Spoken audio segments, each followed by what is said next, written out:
కాంగ్రెస్ ప్రభుత్వంపై కేటీఆర్ తీవ్ర విమర్శలు చేశారు. ఫిరాయింపు ఎమ్మెల్యేల విషయంలోనూ ఆయన కీలక వ్యాఖ్యలు చేశారు. అయితే దానికి కౌంటర్ ఇచ్చారు మంత్రి కొండా సురేఖ. కాబట్టి నేను అంటున్నా, రేపు ఎలక్షన్ వస్తుంది.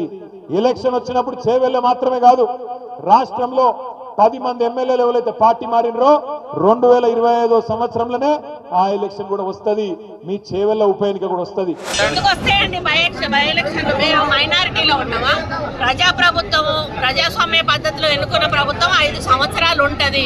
మీరు మొత్తం ప్రజల సొమ్ము పీల్చుకొని పిప్పి చేసి తిని కోట్ల రూపాయలు దండుకున్నా కూడా మీరు 10 ఏళ్ళు ప్రభుత్వం నడిపారు కదా, మళ్ళీ ఎలక్షన్లు వస్తాయని మీరు పడిపోయారు కదా. మరి మేమెందుకు పడిపోతాం మధ్యలో? ఆ మాత్రం ఇంగిత జ్ఞానం లేకపోతే ఎట్లా? ఆయనకి ప్రజాస్వామ్యం అంటే ఏంటిదో కొంచెం తెలుసుకొని మాట్లాడితే బాగుంటుంది. రాష్ట్రంలో ఏ ఊరికైనా సరే, చేవెళ్ళ నియోజకవర్గం అయినా సరే, ఏ నియోజకవర్గం అయినా సరే, డేటు, ప్లేసు, టైము 3 ఇష్టం. ఏ ఊరికంటే ఆ ఊరికి పోదాం. నువ్వు కాకపోతే నీ మంత్రులను పంపి ఏ ఊరికన్నా పోదాం.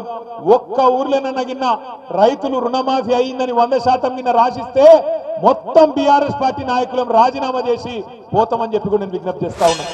వాళ్ళకి తెలుసా టెక్నికాలిటీలో కొన్ని యాక్సెప్ట్ అవ్వం. ఆ టెక్నికల్ గా వాళ్ళు క్లియర్ చేసినప్పుడు 100% అది యాక్సెప్ట్ అవుతుంది.